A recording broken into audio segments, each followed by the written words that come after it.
Hello friends, and welcome back to Towne Yoga.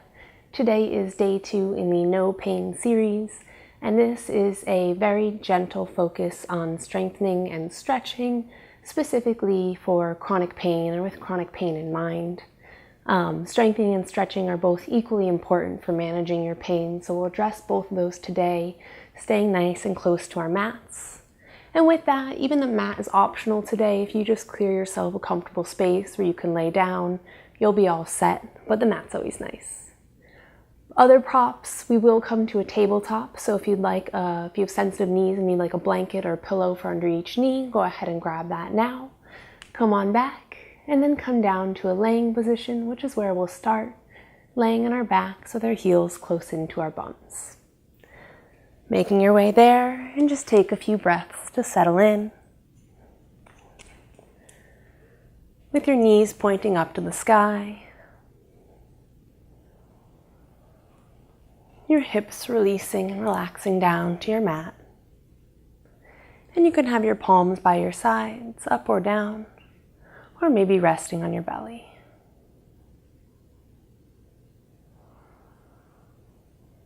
Just taking 1 or 2 slow breaths to settle in here.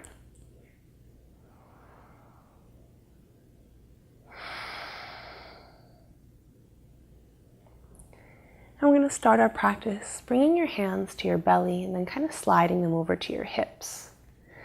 So you have these hip bones right in the front here. And you might be able to feel them, you might not today, but I want you to think about these hip bones. And as you flatten your back down to the earth, take a moment to draw these hip bones up towards your ribs, kind of tilting your pelvis a little bit. And just press down to your mat. So this is our strengthening pose to start. When you press firmly down, you feel your abdominal muscles engage. And just hold that engagement for a few breaths here. And on your next exhale, just gently relax your abdominals. We're going to do that 3 more times, pressing our abdominals firmly down towards the earth. Kind of feeling your hip bones come up towards your ribs. A little bit of a crunch, if you will. And go ahead and press so your back is flat to the mat. You can't slide your hands underneath. And just hold here, hands on your belly or by your sides, yogi's choice, as you press down for another breath, strengthening your abs. And then release for a moment. And we do this because when we engage one set of muscles, sometimes the other set gets to relax and release a bit. So if your back's been really tight when we engage your abdominals, we give them a chance to turn off. So let's do that in 2 more times. Go ahead and press your back to the mat, feeling the whole sheath of your abdominal muscle just pressing you down to the earth as Buddy presses into my heel.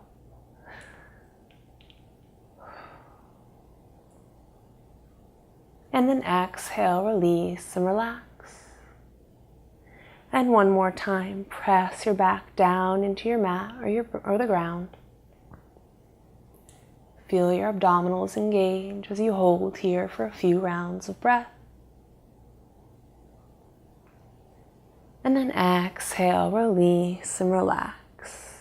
So our core is a little bit stronger already, a little strength in there. And now we're going to take a nice lengthening out. So from here, begin to walk your left foot away from your body, just slowly.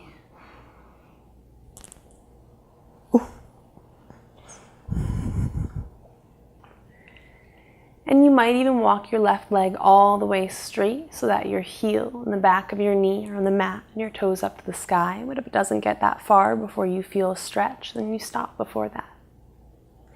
Now you're going to reach that same arm on this side. So my left foot is out. I'll reach my left arm overhead, turning my palm up. And just stretch end to end on this left side for a breath or 2.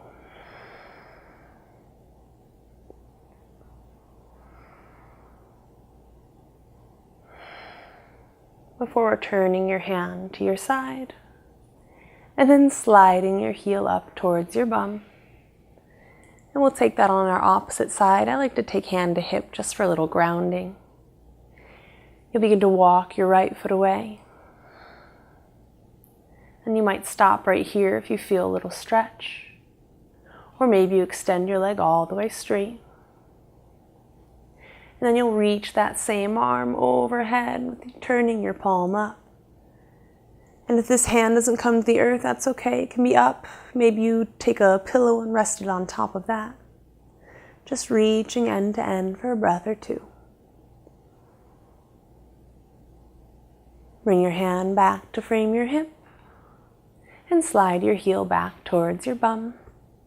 And we'll take one more on each side. Extending your leg out as far as it feels good to you.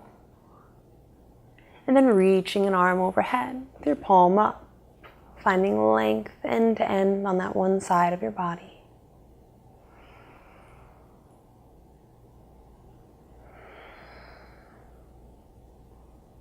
Before taking your palm down to frame your hip and drawing your heel back towards your bum. Opposite side, extending your leg out. Reaching your arm overhead, stretching nice and long for a breath.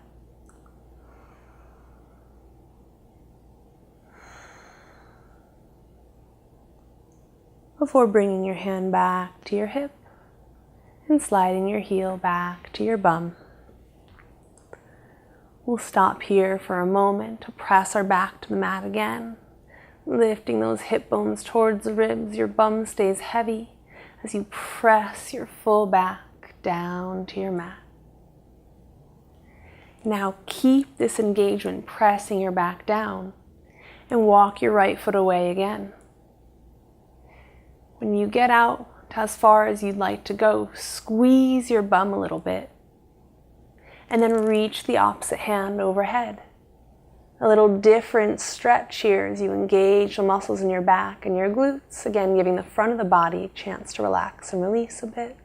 Just seeing how it feels.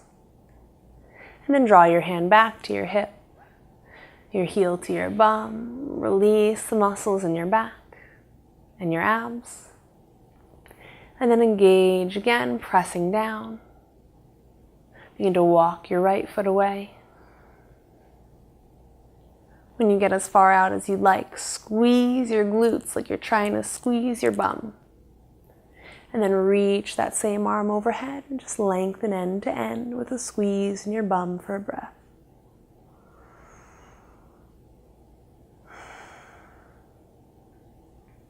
Bringing your right hand back to frame your hip. And then drawing your heel back, releasing the muscles that you've engaged.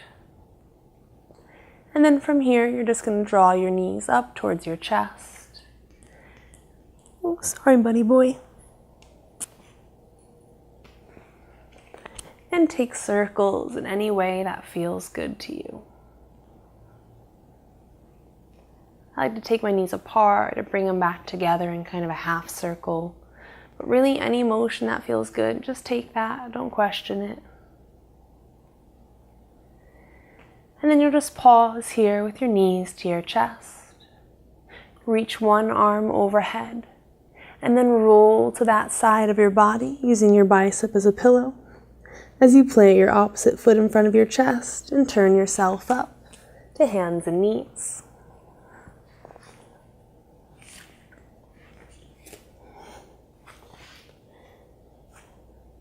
And when you come to hands and knees, this is where you might want to take the blanket under your knees if you have any sensitivity there. And then as far as wrist goes, let's take a few options. You can stack your shoulders over your wrist. Or at any point you can pick your hands a little further away and maybe a little wider apart. Sometimes that's a better angle for the wrist. Or you can lower down onto your forearms and give your wrist a little break. So as we take our cat-cows, know that you can make any of those adjustments that feel good to you. Now here, pressing to your mat, go ahead and round your spine away, letting your chin come towards your chest as you tuck your tailbone underneath and just round your spine.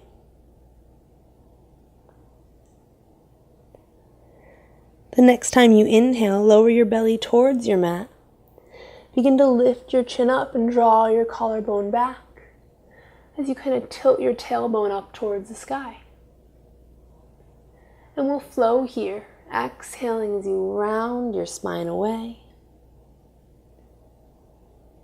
Inhaling as you find a gentle arch.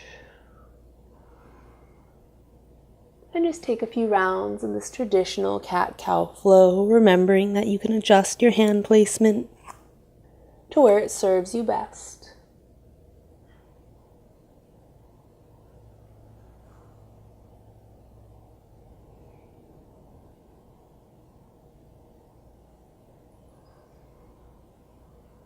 Taking 2 or 3 more breaths at your pace.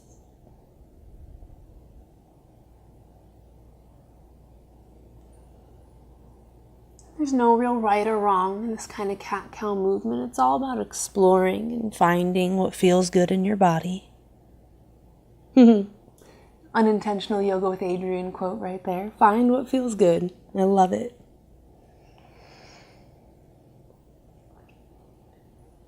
And now pause for just a moment during your cat-cows. I'm going to take 2 different variations.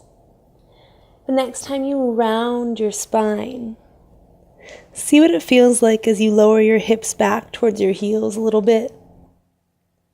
And then shift forward. Send your hips to your heels with a rounded spine. And then shift forward. And take that one more time.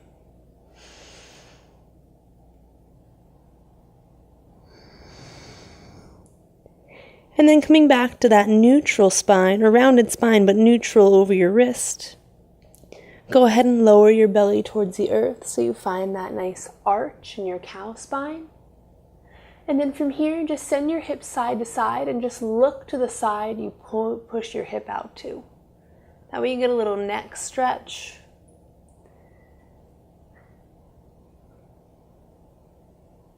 So you just have this little arch in your spine, you're just wiggling at your hips. There's a lot of attachments in the sides, and sometimes it feels really good to just gently press and stretch them.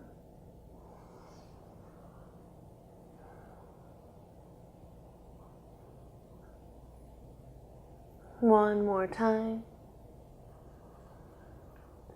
And then just coming back to your regular cow pose. Let's press one more time to our cat spine, rounding away. And then you just walk your hands back towards your thighs and come to seated on your heels. And if this doesn't feel good, transition to a comfortable seat. And we'll end our day 2, practice 2 in the No Pain series. I hope that you found some poses there that serve you, and if there are some that don't, then you just stay away from those ones in the future. Maybe try them again and decide if they feel good or not in the long term. And that's a really important part of pain management, is it's different for every person. So you have to find what serves you best, and you have to let go of what doesn't. You're going to get a lot of advice, try a lot of things, and that's great. But mindfully choosing what to keep to help manage your pain is very important. So later on today, check in with your body again and see how it felt after this practice. If it felt good, maybe take it again tonight before bed.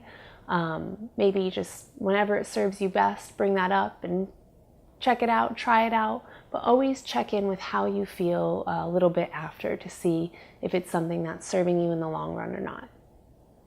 I hope that you enjoyed today's practice. I would love to hear from you in a comment on the video or over at the Towne Yoga Facebook page. And with that, I'll bring hands to heart. Probably take Buddy for a walk, but let you know first that the light in me honors and respects the light in you. Namaste.